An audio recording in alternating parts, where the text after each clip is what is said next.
Today's the start of the hurricane season in the Atlantic. The National Hurricane Center expected to be an active one again. Meteorologist Allison Chinchar is here with a look at the numbers. What are we looking at? Yeah, so again, they're expecting it to be either normal or above normal for this year. Yet again, kind of feels like a broken record here because that's what it's been the last several years. Now, you take a look at the list of names behind me. We actually have a new one on the list. That is Dexter, because that name is taking the place of Dorian, which was retired from all of the damage that it caused back in 2019. Now, for the numbers themselves, these are the official numbers coming from the National Hurricane Center. In terms of the forecast, they are saying we will have a total of 13 to 19 named storms. 6 to 10 of them are expected to become hurricanes, and 3 to 5 of those are expected to become major hurricanes, which is a category 3 or stronger. Just for some perspective, those normal numbers that you would have in an average year are 14, 7, and 3. And then overall, they also give it in kind of just a standard percentage, basically saying there is a 60% chance that this will be an above average year, a 30% chance that it's going to be relatively normal, but only a 10% chance of below normal. So you add those top two together, basically saying it's a 90% chance it's either going to be normal or above normal for the entire year. And to note, too, the Gulf and the Caribbean are very warm already, looking at about low to mid 80s. That puts it about 2 to 4 degrees above average. I know 2 to 4 degrees may not sound like all that much, but with water, it's much different than air temperature. You know, it takes more for us to feel the difference. Water, it doesn't. 2 to 4 degrees is plenty in terms of being fuel for a lot of these tropical systems that would come into that area. And so I know the peak of activity is in September, right? Yes. When do we typically, on an average season, start to see some movement in the tropics? You really start to see things ramp back up in July. Now, statistical peak is September 10th, that date. But really, by mid-August all the way through September, that 6-week time period is when you typically have the most. But yes, by July, you really start to see things start to ramp back up. But it also depends on the areas, too. You know, behind me, I've got the map that you can see that kind of shows where they typically form in June. So you can see it's mostly around the Gulf, the Caribbean, and maybe that southeastern coast that's there. But by June or July, it really starts to spread back out, and it also starts to increase. And that's what you'll start to see is it just starts to shift from one region to the next, and then overall just start to increase as we go through those months. All right, Allison, thank you. Thanks. Let's dig deeper now in hurricane preparedness with former FEMA Administrator Deanne Criswell. Thanks for joining me this morning. You know, there have been so many changes at FEMA. The president says that he actually wants to end FEMA, shift the responsibility to the states. Anything that we know of, the insight that we have into what's happening at the agency, broad question, are people less safe going into this season? Well, the men and women that work at FEMA are incredibly dedicated public servants. And regardless of the loss that they've had or the loss of institutional knowledge, those that remain are going to be there to help people before, during, and after disasters. And so I want the American people to know that those that are left, they're going to do everything they can to help people when one of these storms forms and passes, and after the destruction happens, to come in and help with that recovery. But it is going to be a challenge, right? You've lost institutional knowledge. You've lost a number of people that can be able to go out and support these events. And so they will find a way to be able to help, but it's going to be strained.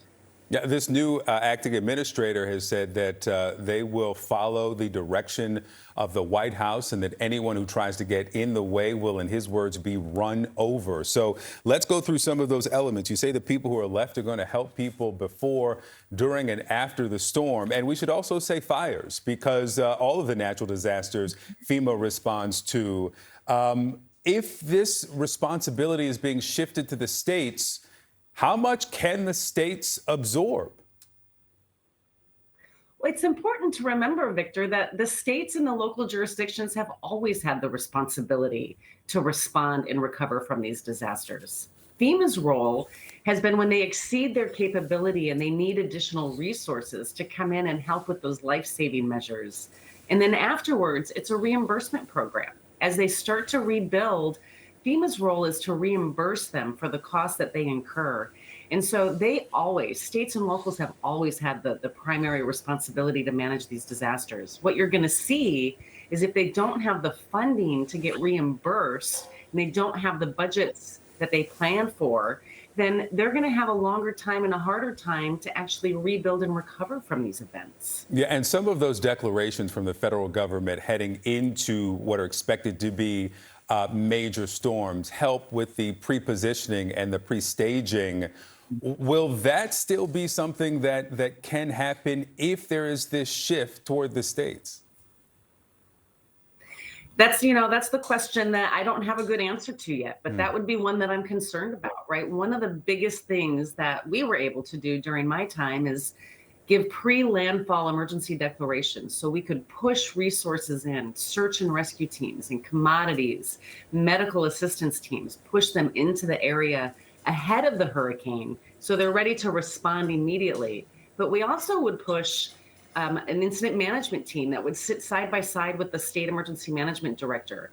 None of those resources get employed until that state emergency management director says, I need them. And that way you don't lose time and FEMA can then move those resources in quickly. If that process is not happening and that's slowed, then it's just going to delay the ability to get those life-saving resources to where they're needed most. Yeah, let's expand beyond government to government, federal to state. But if someone who is living in one of those states that likely will face one of these storms this season, what do they do with this? I mean, if the question is, will FEMA reimburse? When will the declaration be approved after a major storm? Should they reconsider staying through a storm that otherwise in a previous era they would have just kind of stayed in their home and ride it out?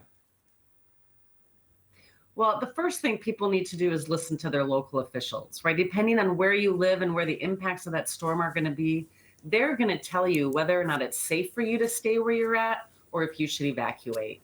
That's the information that they need to focus on mostly in order to protect themselves and to protect their families. But after the storm happens, I don't know. It's yet to be seen whether or not a disaster declaration is going to happen. I would say this is a good time right now to check your homeowner insurance policy, see what coverage you have, see if you need to increase any of that coverage. Remember, FEMA's programs jumpstart that recovery process. They don't do everything that insurance does, but that's when some of the other factors come in, like the Small Business Administration. Those are the types of partnerships across the federal government that really help support these recoveries. Deanne Criswell, thanks so much. And today marks the start of the hurricane season in the Atlantic. National Hurricane Center forecasts an active season.